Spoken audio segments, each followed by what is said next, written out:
Біздің ауыл тауға жақын орналасқан. Түнде үйден шықсаң, жақын маңнан қарауытқан тау сұлбасы төбеңнен төне қарап тұрады. Басқаларға қайдам, етегінен ойын үзілмейтін ауыл өзімізге қатты ұнайды. Жаз бойы қозы-лақтар маңырап, балалардың шатты күлкілерінен ол жер жаңғырып жатса, қыс мезгілінде сырғанақтың дәурені жүріп тұрады. Шаналарын көтерген қара домалақтар қырдан ылдиға қарай зуылдап, кеш қарайғанша сол маңайдан шыққылары келмейді. Тек ата-аналарының айқайынан соң ғана үйлеріне әрең тарайтын. Сол қыратқа жақын жерде Теңгебай деген кісінің отбасы тұрған екен.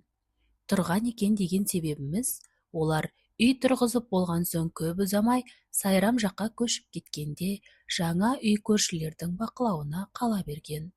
Ой, ол үйде кім тұрмаған дейсіз?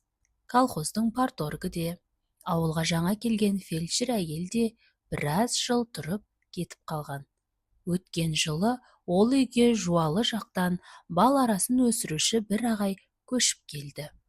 Әйелі 2-3 баласы бар, олар келе салысымен қаңырап бос тұрған үйді сылап сипап, әктеп ретке келтіріп тұрып жатты. Сол бал арасын өсіруші ағайдың Кәмшат деген қызы бізбен бірге оқитын болды. Аудан орталығында тұрғандықтан ба, ол қыз орысшаға жүйрік еді. Ұзын бойлы, ары қыз жүгіргенде алдына жан салмайтын. Мінезі қарапайым әрі жайдары Кәмшат бізді жатырқамай ортамызға тез сіңісіп кетті. Осылайша ауылдың шағын мектебінде оқып жаттық. Содан қыс ортасында оқыс оқиға болды. Кәмшаттың анасы түн ортасында далаға шығып кетіп, оралмаған. Бір нәрседен сезіктенген үй иесі Жармұқан ағай әйелін іздеуге шығады. Ол күні қар қалың жауып, шақпақтың өкпек желі өршелене соғып тұрған. Бүкіл жер көкті шарлаған Жармұқан әйелін ауылдың шетіндегі ескі мазардан табады. Шашы дудырап, жалаң аяқ, жеңіл көйлекпен шыққан әйелі мазар жанындағы тұт ағашын құшақтап, ағыл-тегіл жылап отыр екен. Содан үйіне әкеліп, жылы орап, молда қожаларды шақырған ғой. 3 күннен кейін қызуы қайтып, өз-өзіне келген әйелі болған жағдайды баяндайды. Түнде дәрет сындыруға шыққан бұл бір жас баланың даусын естиді. Шырқырап шыққан сәбидің үні тіпті жақын жерден шығады. Сол дауыс әйелді өзімен бірге ертіп кете берген ғой. Көне бейітке келгенде сәби дауысы мүлде естілмей, әйел сол жерде талып құлайды. Осы оқиғадан соң Кәмшаттың анасы күзде, көктемде құстар келіп қайтқанда қатты ауыратынды шығарды. Қарауылдап отырмаса, басы ауған жағына да кетіп қалудан тайынбайды. Сол үйден тезірек көшсек екен, дейді Кәмшат мектепте келгенде мұңайып. Сенесіңдер ме?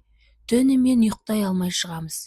Көзің ілініп бара жатса, үйдің төбесі дөңкілдеп, әлдекімдер көкпар шауып жатқанға ұқсайды.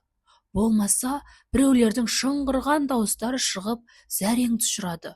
Ондайда көбінесе шамды жағып қойып, атар таңды көзбен әрең атырамыз. Биылғы қыстан шықсақ, әкем көшеміз деп отыр. Бір күні мектепте қыз сыны байқауы өтетін болды. Күн кешкіріп қалған. Кәмшат жоқ, көрінбейді. Қыздар тықыршып, «Бәкен, сен Кәмшатқа барып келші, үйің жақын ғой, енді жарты сағаттан соң бастамасақ, сынып жетекшіміз ұрсады», деп қоймаған соң, Кәмшатты ертіп келмекші болып жолға шықтым. Қалың түскен қарды борпылдата кешіп, тау жаққа тым жақын орналасқан Кәмшаттың үйіне келдім. Келіп, ит шығып қалмасын деген сақтықпен ысқырдым. Бірақ оныма жауап болмаған соң, жайлап ішке қарай ендім. «Кәмшат! Кәмшат!» деп айқайласам, оған ешкім де үн қатпады. Терезе жағынан жағалап өтіп, есігіне келсем, құлып тұр. Демек, бұлар үйінде жоқ екен ғой. Қайтайын деп, үйдегі терезелердің тұсынан өте бергенімде, әлдекімнің қараң ете қалғанын байқадым. «Ой, қу Кәмшат-ай, мені көріп әдейі тығылып қалған екен ғой», деген оймен терезеңе үгілдім. Іште май шам жанып тұр екен. Үлкен айна жанында жүзін теріс бұрған бір бойжеткен қыз шашын тарап отыр. «Кәмшат, бұл мен ғой. Неге қыз сынына бармадың? Бол, жүр кеттік.